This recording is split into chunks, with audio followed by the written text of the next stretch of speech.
നിങ്ങൾ 7:30 വീട്ടിൽ നിന്ന് ടൈ കെട്ടി ഷൂസ് ഇട്ട് വിട്ടാൽ വൈകിട്ട് 5 മണി വരെ ഇവരിതിലായിരിക്കുന്നത്. ഒരു കാര്യമില്ല. അവിടെ ദുരഭിമാനത്തിൻ്റെ സിംഗപ്പൂർ പോയപ്പോൾ യാദൃശ്യമായി അവിടുത്തെ ഒരു സ്കൂളിൽ പോയപ്പോൾ നമ്മുടെ നാട്ടിലെ കുട്ടികളുടെ സ്കൂൾ യൂണിഫോം തന്നെയാണ് അവിടുത്തെ നാട്ടിലെ കുട്ടികളുടെ. ലണ്ടൻ്റെ അവസ്ഥ ഇതാണ്. ഈവൻ ചൈനയിൽ പോലും ചില പ്രൊവിൻസുകളിൽ ഇത് തന്നെയാണ് അവസ്ഥ. അതായത് ഇതൊരു കൊളോണിയൽ ഇൻഫ്ലുവൻസ് ആണ്. സായിപ്പ് എവിടെയൊക്കെ കോളനി വെച്ചോ അവിടെയെല്ലാം നമ്മളെല്ലാം സായിപ്പാക്കാനുള്ള ശ്രമം നടത്തി. ഈ ഒരു വിദ്യാഭ്യാസത്തിൻ്റെ ഭാഗമായി നമ്മളിൽ അടിച്ചേൽപ്പിച്ചിരിക്കുന്ന ഒരു കൊളോണിയൽ സ്ട്രെസ് ഉണ്ട്. എൻ്റെ അടുത്ത് ജെയിംസ് സാർ തന്നെയാണ് പറഞ്ഞത്, WHO കണക്കനുസരിച്ച് 5-ൽ ഒരാൾക്ക് ഇന്ത്യയിൽ ഭ്രാന്തുണ്ട് എന്ന അവസ്ഥയിലേക്ക് കാര്യങ്ങൾ എത്തി. കറക്റ്റ് ചെയ്തോട്ടെ, mentally disturb you need A support. ഇതിന് അടിസ്ഥാനമായ ഒരു കാരണമെന്ന് പറഞ്ഞ് എനിക്ക് തോന്നിയിട്ടുള്ള ഒരു കാര്യം എന്ന് പറഞ്ഞാൽ, നമ്മൾ 1-ാം ക്ലാസ് മുതൽ കുട്ടികൾക്ക് ഇഷ്ടമുള്ളതും ഇഷ്ടമില്ലാത്തതും പഠിക്കാൻ കഴിയുന്നതും പഠിക്കാൻ കഴിയാത്തതുമായ ഒരു മിക്സിലേക്ക് ഇട്ടിട്ട് രാവിലെ വിടുകയാണ് നമ്മൾ കുട്ടികളെ.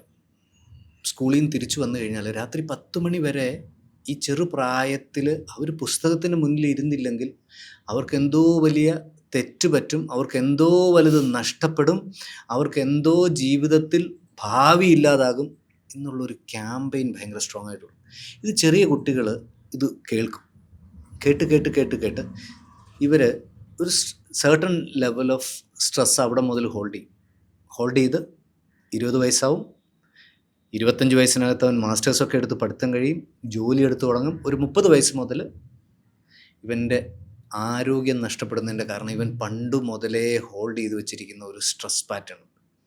ഈ പാറ്റേൺ നമുക്ക് സംഭാവന ചെയ്ത് തരുന്നത് നമ്മൾ ഫോളോ ചെയ്ത് വരുന്നിരിക്കുന്ന ഒരു കൊളോണിയൽ എഡ്യൂക്കേഷൻ സിസ്റ്റമാണ്. പക്ഷേ ഈ കൊളോണിയൽ എഡ്യൂക്കേഷൻ സിസ്റ്റത്തിന് ഒരുപാട് നല്ല കാര്യങ്ങളുണ്ട് താനും. അതുകൊണ്ടായിരിക്കാം ലോകം മുഴുവൻ ഇത് കോപ്പി ചെയ്തിരിക്കുന്നതിൻ്റെ ഒരു കാരണം. പക്ഷേ ഇത് ഫിൽട്ടർ ചെയ്ത് മുന്നോട്ട് പോയി ആ കൊളോണിയൽ സിസ്റ്റം നമുക്ക് തരുന്ന ഒരു സ്ട്രെസ് ഒഴിച്ച് ബാക്കി എല്ലാം നഷ്ടപ്പെട്ടു പോയി. 37 ഡിഗ്രി ചൂടിൽ ടൈ കെട്ടിയിരുത്തും, കോട്ടിട്ടിരുത്തും. അതാണ് എന്താണ് ഈ കോട്ടിൻ്റെ ഒരു മനസ്സിലായി. ഇത് ലുക്ക് കാണുമ്പം ഈ സ്കൂളിലെ ഈ കോളേജിലെ കുട്ടികൾ എന്തോ വലിയ കുട്ടികളാണെന്ന് ആ കോളേജ് നടത്തുന്ന ആൾക്കും അവിടുത്തെ പ്രിൻസിപ്പലിനും അവിടുത്തെ ടീച്ചേഴ്സിൻ്റെയും തലയിലിരിക്കുന്ന ദുരഭിമാനത്തിൻ്റെ ഭാരം താങ്ങുന്നത് രാവിലെ മുതൽ ട്രോപ്പിക്കൽ വെതറുള്ള നമ്മുടെ നാട്ടിലെ കുട്ടികൾ ടൈ കെട്ടിയും കോട്ടിട്ടും ഷൂസ് ഇട്ടും വരുന്നതിൻ്റെ ആരോഗ്യ പ്രശ്നം അവനൊരു 30 വയസ്സ് കഴിഞ്ഞ് തുടങ്ങും. ഇതൊക്കെ ഒന്ന് കറക്റ്റ് ചെയ്യേണ്ട കാലം അതിക്രമിച്ചിട്ടില്ലേ നമുക്ക്? ഒരു പരിധിവരെ അതിന് മറ്റൊരു രീതിയിലും കാണാം. പറഞ്ഞത് വളരെ സത്യസന്ധമായ ഒരു കാര്യമാണ്. നമ്മളെ ഒരു സ്കൂളിൽ ഒരു ക്ലാസ്സിൽ പഠിക്കുന്ന കുട്ടികളുടെ ജീവിത സാഹചര്യങ്ങൾ ഒത്തിരി വ്യത്യാസമുണ്ട്. ഇന്നത്തെ വിദ്യാർത്ഥികളുടെ ഡ്രസ് സെൻസിനും ഒത്തിരി വ്യത്യാസമുണ്ട്. അപ്പോൾ നമുക്ക് ഒരു സാമ്പത്തികമായ അന്തരമോ കൾച്ചറലി ഉള്ളൊരു അന്തരമോ ഒന്നും ഒരേ ക്ലാസ് റൂമിൽ ഉണ്ടാകാതിരിക്കാൻ വേണ്ടിയിട്ടുണ്ടാക്കിയ ഒരു സിസ്റ്റമാണ് യൂണിഫോം ആയിക്കോട്ടെ. I agreed. അതിന് യൂണിഫോം ടോട്ടലി അഗ്രീഡ്. ഇതിപ്പോ നമ്മള് ഊട്ടിയിലെ ഒരു സ്കൂളിൽ നമ്മൾ എന്തുപയോഗിക്കുന്നോ അത് നമ്മുടെ സ്കൂളിൽ ഉപയോഗിക്കുന്നത് കാര്യമില്ല. അവിടെ തണുപ്പാണ്. അല്ല, UK ഉപയോഗിക്കുന്ന അവർക്ക് 2-3 ടൈപ്പ് യൂണിഫോമും ഉണ്ട്. 7 ലെയർ കഴിച്ചാൽ 7 ലെയർ ഡ്രസ് ഇട്ടാലേ അവർക്ക് പുറത്തിറങ്ങാൻ പറ്റത്തുള്ളൂ. Totally agree. Uniform as a component അനിവാര്യത ചിലപ്പോഴൊക്കെ ഉണ്ടാകും. പിന്നെ ഇതിന് ഒറ്റ വാക്കിൽ ഒരു കാര്യം ജയിക്കാൻ പറയാനുള്ളത്, ഇത് നമ്മളൊരു മരം നമ്മളത് ചെടിയായിരിക്കുമ്പോഴും നമ്മൾ വെച്ച് വളർത്തുമ്പോഴുണ്ടല്ലോ, നമ്മളതിന് താങ്ങായിട്ട് ഒരു വടി വെച്ചിട്ട് അതേ കെട്ടത് കാറ്റത്തും വെയിലത്തും ഒന്നും മറിയാതിരിക്കാൻ സ്കൂളിങ്ങിൽ നടക്കേണ്ട പ്രോസസ്സാണ്. അപ്പം ആ പ്രോസസ്സിൽ ഇതൊക്കെ ഹെൽപ്ഫുള്ളാണ്. പക്ഷെ ഇത് മരമായിട്ടും ഈ വടിയെടുത്ത് മാറ്റുന്നില്ലെങ്കിൽ അത് അപകടം. ഇപ്പോഴുള്ള പലപ്പോഴും പ്രശ്നം, അതായത് ഈ കുടുംബജീവിതത്തിലൊക്കെ ഉണ്ടാകുന്ന പല പ്രശ്നങ്ങളും ഈ മാതാപിതാക്കൾ ഒക്കെ കൂട്ടത്തിൽ ഈ പറഞ്ഞ പോലെ എൻ്റെ ഒരു ശിക്ഷണത്തിൽ തന്നെ 40 വയസ്സായാലും ജീവിക്കണം എന്ന് പറയുന്ന ഒരു മെക്കാനിസം ഉണ്ടല്ലോ. ആദരവോടുകൂടിയ അഭിപ്രായങ്ങൾ നേടുന്നതിനകത്ത് തെറ്റില്ല. ഞാൻ പറയുന്ന അഭിപ്രായം എല്ലാം നടക്കണമെന്ന് വാശി പിടിക്കാതിരുന്നത്. അപ്പം ഞാൻ പറയുന്നത് ഈ സപ്പോർട്ട് സിസ്റ്റം സ്കൂൾ കാലഘട്ടത്തിൽ അനിവാര്യമാണ്. വളഞ്ഞു വളരാതെ നിവർന്നു വളരാൻ, നമ്മുടെ കുഞ്ഞുണ്ണി മാഷൊക്കെ പറഞ്ഞ പോലെ നിവർന്നു വളരാൻ അത് അനിവാര്യമാണ്. പക്ഷെ വളർന്നു കഴിയുമ്പോൾ ഈ വടി മാറ്റണം.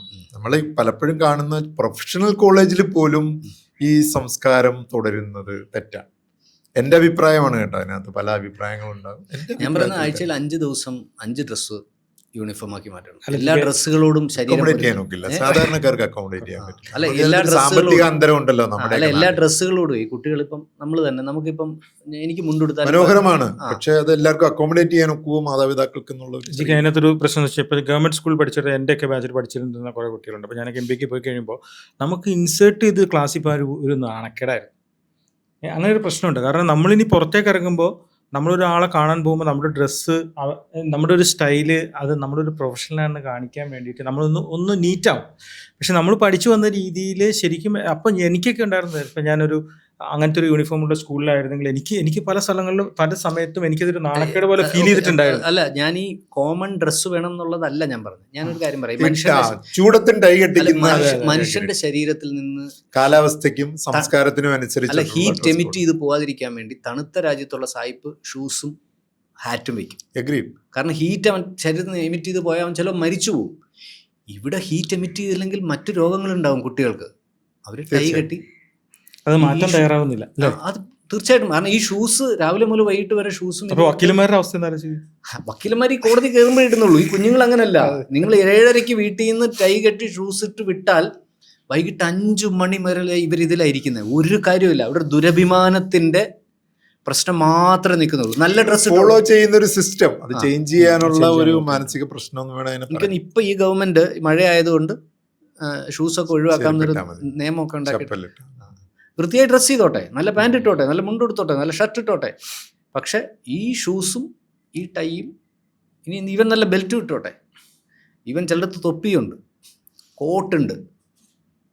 എഗ്രീഡ്. പലപ്പോഴും നമ്മളൊരു പ്രൊഫഷനിലേക്കൊക്കെ വരുമ്പോഴത്തേക്ക് നമുക്കിതിനെക്കുറിച്ചൊരു ധാരണ, നമ്മുടെ ഡ്രസ് കോഡ്സിനെ കുറിച്ചൊക്കെ വ്യക്തമായൊരു ധാരണ സ്കൂൾ തലത്തിൽ പഠിക്കുന്നത് നല്ലതാണ്.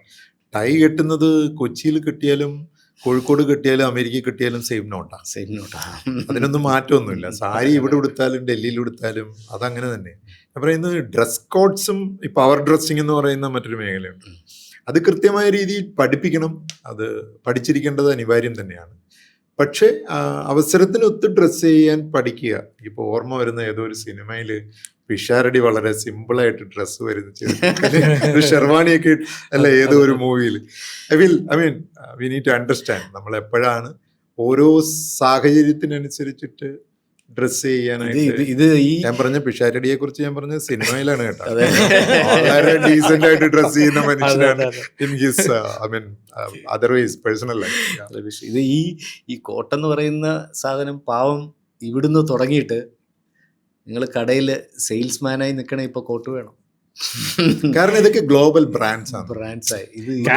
ഭക്ഷണം വിളമ്പണേനും കോട്ട് വേണം, കാറ്ററിംഗുകാരന് കോട്ട് വേണം. ഇതിന്റെ ഒരു എനിക്കൊന്ന് TT-മാർക്ക് ഇത് ഒഴിവാക്കിയിട്ടുണ്ടോ തോന്നുന്നു. ഇപ്പൊ കുറച്ച് ആളെ TT-മാരൊക്കെ നല്ല ഇതിന്റെ ഒരു ബാധ്യത, ഇതിന്റെ ഒരു ചൂടും ഇതിന്റെ ഒരു ബാധ്യതയും. അത് നമ്മുടെ പഴയ നമ്മളൊരു ബ്രിട്ടീഷ് കൾച്ചറിൽ നിന്ന് നമ്മുടെ എഡ്യൂക്കേഷൻ സിസ്റ്റം വന്നതിന്റെ ഒരു ഭാഗമായിരിക്കാം. നമ്മൾ അതിനെയൊക്കെ വിലയിരുത്താനും മാത്രമുള്ള അറിവൊന്നും നമ്മുടെ അഭിപ്രായം സിമ്പിൾ ആയിട്ട് പറയും. ഇപ്പൊ ശ്രീകണ്ഠൻ നായർ 24-ൽ വാർത്ത വായിക്കുന്നതിന് മുമ്പ് വരെ വാർത്ത വായിക്കണേ കോട്ട് വേണമായിരുന്നു. വിജയ് തമിഴ്നാട് CM ആയപ്പോഴത്തേക്ക് ബ്ലേസർ മാൻഡേറ്ററി ആക്കില്ല. അദ്ദേഹം ഫുൾ ഫോമൽസിലാണ്. ഗ്ലോബലി ഫോമൽസ് എന്ന് പറയുന്നത് അതാണ്. അതിനൊന്നും കാഷ്വൽസ് വേറെയാണ്. നമുക്ക് എല്ലാത്തിനും ബീച്ച് വെയർ ഇട്ടിട്ട് ഓഫീസിൽ പോകാൻ പറ്റില്ല. എല്ലാ സാഹചര്യങ്ങൾക്കും ഉണ്ട്. അദ്ദേഹം അത് ഫോമൽ ആക്കിയത് ഒരു പക്ഷേ it may be for global acceptance, കോർപ്പറേറ്റ്സിനെയൊക്കെ ഇൻവൈറ്റ് ചെയ്യാനും അതിനൊക്കെ വേണ്ടിയിട്ടായിരിക്കാം. അതിന്റെ പോസിറ്റീവ് സൈഡ് നമുക്ക് ആ രീതിയിൽ എടുക്കാം. സാധാരണക്കാരുടെ ഇടയിലേക്കൊക്കെ പോകുമ്പോൾ മുണ്ടിഷർട്ടൊക്കെ കൊടുത്തിട്ടാ പോകുന്ന കാണാം. ചിലപ്പോൾ ഞാൻ പറയാം, നമ്മൾ അതിൻ്റെ ഒരു എപ്പോഴും ഇതിൻ്റെ ഒരു പോസിറ്റീവ് സൈഡ്സ്, നമ്മളുടെ മനസ്സ് ഏറ്റവും സന്തോഷമായിട്ട് മുമ്പോട്ട് പോകാൻ ഏറ്റവും നല്ലത് നമ്മൾ പോസിറ്റീവ് ഹോർമോൺസ് ക്രിയേറ്റ് ചെയ്യുക എന്നുള്ളത്. ഈ കുട്ടികളുടെ ശരീരത്തെ പീഡിപ്പിക്കുന്ന വസ്ത്രധാരണം ഒഴിവാക്കാമെന്ന് തീരുമാനിക്കും. ഒന്നും ചെയ്യാനില്ല, നമുക്ക് സ്കൂളുകളിലേക്ക് തിരിച്ചു പോകാം. സ്കൂളുകളിലാണ് ശരിക്കും ഒരു വേർതിരിവ് ആദ്യമായിട്ട്, അല്ലെങ്കിൽ ഈ കുട്ടികളെ തമ്മിൽ ഇപ്പം സാറ് തന്നെ പറഞ്ഞു പല പാത്രങ്ങളുണ്ട് അവിടെ, പല പല കാര്യങ്ങളുണ്ട്. പക്ഷെ ഈ വേർതിരിവും തുടങ്ങുന്ന സ്കൂളുകളിൽ തന്നെയല്ലേ? കാരണം ചിലപ്പോൾ ചില സ്കൂളുകളിൽ ഇപ്പം കുറേ ഡിവിഷൻ തിരിക്കുന്നവരെ മാർക്കിൻ്റെ അടിസ്ഥാനത്തിൽ, പിന്നെ നമ്മൾ കഴിഞ്ഞ എപ്പിസോഡ് ചർച്ച ചെയ്ത പോലെ ഈ A+ വേണ്ടിയിട്ട് ശ്രമിക്കുന്ന കുറേ സ്കൂളുകൾ. അപ്പം ഈ വേർതിരിവുകളുണ്ടല്ലോ, അത് കുട്ടികളെ ശരിക്കും മാനസികമായി ബാധിക്കില്ലേ? കാരണം ഒരു ക്ലാസ്സിൽ പഠിക്കുന്നവരൊക്കെ ടോപ്പ് മാർക്കുള്ളവർ, തൊട്ട് താഴെ B ആണെങ്കിൽ അതിൽ മാർക്ക് കുറഞ്ഞവർ. പക്ഷേ ഇതൊരു വേർതിരിവും സ്കൂളിൽ സ്റ്റാർട്ട് ചെയ്യുന്നില്ല. എല്ലാ സ്കൂളുകളും അങ്ങനെ അല്ല ഇപ്പോഴും. അതെൻ്റെ എൻ്റെ ഒരു ഒബ്സർവേഷനിൽ പല സ്കൂളുകളും മാറി ചിന്തിക്കുന്നുണ്ട്. പക്ഷെ മറ്റത് അവരെന്തിനാ അത് ചെയ്യുന്നതെന്ന് വെച്ച് കഴിഞ്ഞാലുണ്ടല്ലോ, ഈ ഞാൻ നേരത്തെ പറഞ്ഞൊരു മെക്കാനിസം ഉണ്ടല്ലോ, എല്ലാ കുട്ടികളുടെയും നേരത്തെ നമ്മൾ പറഞ്ഞ സൈക്കോളജിക്കൽ സിസ്റ്റം ഒരുപോലെയാണ് ആസ് എ ഹ്യൂമൻ ബോഡി. ശരി. അപ്പം നമുക്ക് ചില കുട്ടികൾക്ക് കൂടുതൽ അറ്റൻഷൻ വേണം. അതൊരു കുട്ടിക്ക് കൂടുതൽ കൊടുക്കുമ്പം ഒരു ഫാസ്റ്റ് ലേണറെ സംബന്ധിച്ചിടത്തോളം അയാളുടെ സമയം നഷ്ടപ്പെടുകയാണ്. അതിനുണ്ടാക്കുന്ന എന്താ പറയുക, ഒരു പ്രോസസ്സിൻ്റെ ഭാഗമായിട്ട് ഉണ്ടാക്കുന്ന, അതിനൊരിക്കലും ഡിസ്ക്രിമിനേഷൻ എന്ന് പറയാൻ പറ്റില്ല, അത് സെഗ്മെൻറ്റൈസേഷൻ. അവരെ നമ്മളൊരു സെഗ്മെൻ്റാക്കി മാറ്റുന്നെന്ന് മാത്രമേ ഉള്ളൂ. അധ്യാപകർക്ക് കുറേ കൂടെ ഈസിയാണ്. അപ്പം ഒരേ സ്പീഡിൽ ക്ലാസ് പോകും. ഒരു ക്ലാസ് എന്ന് പറയുന്നത് 60 കുട്ടികൾക്കും ഒരേപോലെ വേണ്ട ക്ലാസ് പോകാൻ. ഓക്കെ, എന്തെങ്കിലും രീതിയിൽ ആ സബ്ജക്റ്റ് കേട്ടോ, ഈ കുട്ടി ചിലപ്പം വരയിൽ ഭയങ്കര മിടുക്കനായിരിക്കും, പാട്ട് പാടാൻ ഭയങ്കര മിടുക്കനായിരിക്കും. അപ്പോൾ അവരുടെ കഴിവുകൾക്കും അഭിരുചിക്കും അനുസരിച്ചിട്ട് ആ ക്ലാസ്സിൻ്റെ ഡിസൈൻ തന്നെ മാറ്റാൻ കഴിഞ്ഞിട്ടെങ്കിൽ മാത്രമേ ആ സെഗ്മെന്റ് മാറ്റുന്നതിൽ അർത്ഥമുള്ളൂ. അല്ലെങ്കിൽ ഒരു അർത്ഥമില്ല. അപ്പൊ ഈസി ആവും. കാര്യങ്ങൾ വളരെ കുട്ടികൾ ഭയങ്കരമായിട്ട് ആസ്വദിക്കാൻ തുടങ്ങും. കാര്യം എന്താ വെച്ച് കഴിഞ്ഞാൽ, ഞാനൊരു ഫാസ്റ്റ് ലേണറുടെ ഒപ്പം ഇരുന്നിട്ട് എൻ്റെ എന്താ നമ്മൾ ഒരേ റൂമിലിരിക്കുന്ന നമ്മുടെ 4 പേരുടെയും കപ്പാസിറ്റി നമ്മൾ 5 പേരുണ്ട്. ഈ 5 പേരുടെയും കപ്പാസിറ്റി ഡിഫറെൻ്റ് ആണ്. അപ്പം അതിന് വേണ്ടിയിട്ടാണ് ആ ഒരു സിസ്റ്റം. അപ്പോൾ അധ്യാപകർക്ക് കുറച്ചും കൂടെ ആ കുട്ടീനെ മറ്റൊരു തലത്തിലേക്ക് കൊണ്ടുപോകാം. ഈ കുട്ടികളുടെ എന്താ പറയുക, നമ്മൾ മറ്റൊരു സെഗ്മെന്റിൽ, അത് പഠിക്കാത്ത കുട്ടികളെന്നല്ല അതിൻ്റെ അർത്ഥം, മറ്റൊരു സ്കില്ലുള്ള കുട്ടികൾ, നമ്മൾ ഡിഫറെൻ്റ്ലി ഏബിൾഡ് എന്ന് പറയുന്ന പോലെ മറ്റൊരു സ്കില്ലുള്ള കുട്ടികളാണ്. അവരെ നമുക്ക് മറ്റൊരു സപ്പോർട്ട് സിസ്റ്റം കൊണ്ടുവരാൻ പറ്റും. അവരെ ആ മേഖലയിൽ വലുതാക്കാൻ പറ്റും. അവർക്ക് കൂടുതൽ അറ്റൻഷൻ കൊടുക്കാൻ പറ്റും. അവർക്ക് ചിലപ്പം ചില കുട്ടികൾക്ക് എന്താ പറയുക, നമ്മൾ ഒത്തിരി വാത്സല്യം ആഗ്രഹിക്കുന്നവരുണ്ട്, ഭയങ്കരമായിട്ട് അറ്റൻഷൻ ആഗ്രഹിക്കുന്ന കുട്ടികളുണ്ട്. ചിലർക്ക് ദേ ഡോണ്ട് കെയർ, നിങ്ങളെ അറ്റൻഷൻ ഒന്നും ഇവിടെ പ്രശ്നമേ അല്ല. അപ്പം അത് നമ്മൾ കൊടുക്കണ്ടേ, അതെല്ലാം സ്കൂളിൽ കൊടുക്കേണ്ടതല്ലേ. അപ്പോൾ അവരൊരിക്കലും നേരത്തെ പറഞ്ഞ സ്ട്രെസ്സിലേക്ക് പോകില്ല. നമ്മൾ ഈ നേരത്തെ പറഞ്ഞ സ്ട്രെസ് എന്ന് പറയുന്ന ഫാക്ടർ മാറ്റണമെന്നുണ്ടെങ്കിൽ ഇങ്ങനെ സെഗ്മെന്റ് ചെയ്ത് ടേക്ക് കെയർ ചെയ്യേണ്ടത് അനിവാര്യമായി മാറ്റും. ഒരിക്കലും അതിനെ ഒരു ഡിസ്ക്രിമിനേഷനായിട്ട് കാണരുതെന്നാണ് എൻ്റെ അഭിപ്രായം. അത് നല്ലത് തന്നെയാണ്. ഒരു പരിധി വരെ വിദ്യാഭ്യാസത്തിന് അത് നല്ലതാണ്. അവരെ പക്ഷേ പബ്ലിക്കായിട്ട് നിങ്ങൾ എ ബാച്ച് ബി ബാച്ച് അങ്ങനെയൊന്നും പറയരുത്.